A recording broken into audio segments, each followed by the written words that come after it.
Good afternoon, Shelly. Welcome to the Sustainable World Conclave 2024.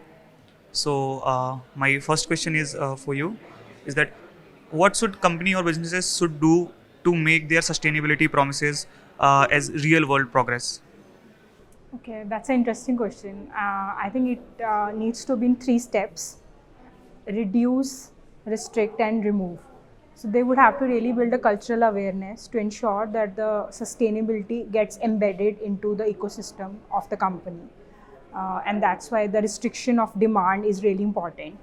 And then they can go after specific technologies to reduce their scope 1 and scope 3 emissions, and also they can go after some of the removal technologies as well. So that's more of the approach. But if we look at the overall sustainability development goals, there are a lot more they can be done in terms of water conservation, in terms of their waste management, but ensure that there's a culture that gets built up into the company for sustainability. It's not a tick box exercise. You have to really lead by example. Yes. So there is a lot of companies are announcing their net zero targets. So how can they make their operations, or how can they make these target tracking more efficient so that they can meet their targets on time that they have committed? So I think a strong partnership is needed between the companies and the government, and also with the entrepreneurs.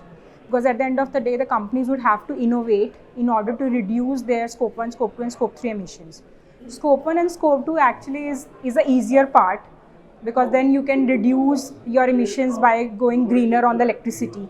And also scope 1, you can actually reduce your local emissions by going electrifying your grid.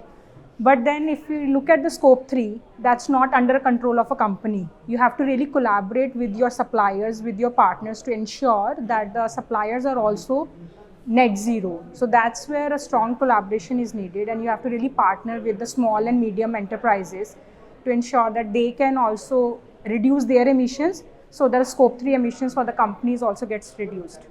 As you talked about industry and government collaboration, so government has posed many regulation regarding the sustainability, ESG and BRSR.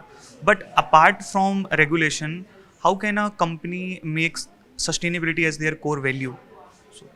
Uh, and I think sustainability also makes business sense.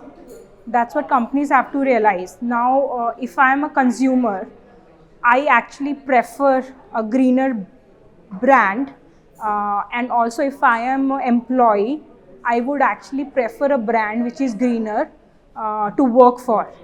So sustainability has to be the core value. We can't look business and sustainability as two different things. It has to be integrated hand in hand, and it also needs to be profitable as well.